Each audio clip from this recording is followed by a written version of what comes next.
So let us dive deep into the market mechanics, beginner series 201, and understand how buyers and sellers are matched and how the whole thing with the market and the order book and the pricing of assets work. At first, you need to know that who are the participants in the auction. So you have just regular auctions like you know from art galleries or anything else. But who are the participants? So at first, in every auction you have three participants. You have the supply, so you have sellers offering goods in a very basic manner, or a model or a regular auction in a room with physical people. You have sellers offering goods, but in the market or when pricing an asset, the supply are the buy and sell contracts. So they are in the limit orders, they are the participants, institutions that express the interest that they want to buy or sell at a certain level, and they wait until the price gets filled at their level. Then we have the demand. In a regular auction, this is potential buyers placing bids. So they're sitting in the room and say, I'm willing to pay this price for this product. In a market or an asset, it is the buy and sell contracts. So the people buying and selling, but market. They are the aggressive market participants. We will dive deeper into an example on the following slides. And who's the third participant? It is the market maker. So the person or the auctioneer directing the auction. He's matching sellers and buyers, and this can be either the exchange itself or matching algorithms. So algorithms that trade very fast and try to lower the spread and make a profit out of this, but increasing the liquidity for the asset and reducing the slippage. So when does a price in an auction increase? It increases only, and this is the only rule why a price is rising, because bidders are willing to pay higher and higher prices. Otherwise the price will not rise. If nobody is willing to pay the higher price, the price is not rising. This is the only reason why prices are rising, if there are more bidders that are willing to pay higher prices. Of course, it's always a correlation between how high is the supply and how high is the demand, but always more important is the demand, and you need bidders willing to pay higher prices. Let us now go through an example. So in this example we have an order book, we have a price, as you can see, and one step is always one tick. You call this one tick. So from the price step from 100 to 101 is one tick, to 102 is one tick, to 103 is one tick again. Furthermore, we have passive sellers. So we have the supply, we have people that are willing to sell, that offer something in the market, and they have their price point where they say, okay, at this price point I'm willing to sell. Furthermore, we have passive buyers. They're also the supply. They're willing to buy at a specific price point. So this one, the buyers we call bid or buy limits, and the sellers or passive sellers we call ask, sell limits.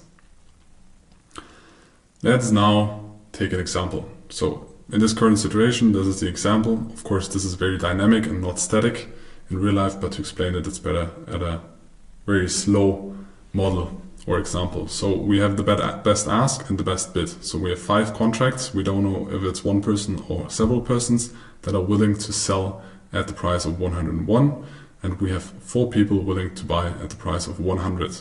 If the market stays like this, nothing happens, because they are in that situation. Those 4 contracts are willing to buy at 100 and 5 contracts are wanting to be sold at 101. So there is no match in between. So if there is a market making algorithm, of course, he will maybe buy 4 of those and then sell them to the people on 100 and make a small profit in between. So those can be matching algorithms or HFTs, so high frequency trading algorithms.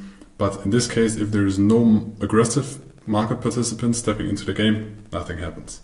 But of course there are aggressive market participants, so we will go through an example. If now, me for example, or I want to buy 5 contracts because I want to buy the asset, I will send out a market order with 5 contracts, buy 5 contracts market. So I get the best price So I will buy and lift the offer. It's the professional term that is used. I lift the offer because my aggressive order is matched with the selling counterparty, and the selling counterparty is at 101 with the 5 contracts. This now is a match. I want to buy 5, they're selling 5, so it's a match. So the price now is 101. Let's assume a candlestick chart is forming. So we have the opening of a candle, and this is the current price. So it's the opening price. It's the price where the last aggressive order was matched with a passive order. Then let's assume there's another market participant, but he wants to sell 4 contracts now because he needs cash. We don't know the reasons why, but he's selling 4 contracts market. Again, it's a match because we had 4 buy limits at the price of 100, so 4 people that wanted to buy. He's willing to sell 4 contracts now, so those 4 contracts are matched with the 4 contracts buy limits that are willing to buy at 100. So we have an aggressive seller and they have a demand for a buy counterparty. They are searching for somebody that wants to buy. Now the price goes down because we just mentioned it. The current price is always the one, the last, where the aggressive order was matching with a passive order, and now this match happened at the price of 100. So a sell candle forms because we opened the candle here and now we are 1 tick lower, so we have a sell candle. So now there are other market participants, but the book now is empty. We have a sell candle formed and there are no sell limits and no buy limits on the price point of 100 and 101. So there is a gap between bid and ask, so bid and ask widens, so there's a bigger spread. Now there are more market participants. Let's assume somebody wants to buy 2 contracts. So aggressive 2 contracts market buy is matched with the 7 contracts that are sell limit on 102. And now those sell limits are reduced from 7 to 5 because 2 contracts are matched with the aggressive buy order. And the candle now pops up and we have created a wick down here, but we also have slippage because the price was down here at 100, but the fill or the match of the aggressive order and the passive order was happening at 102. You call this slippage. And furthermore, a wick forms where the candle was but is not yet. So there's always an open, a high, a low, and a close.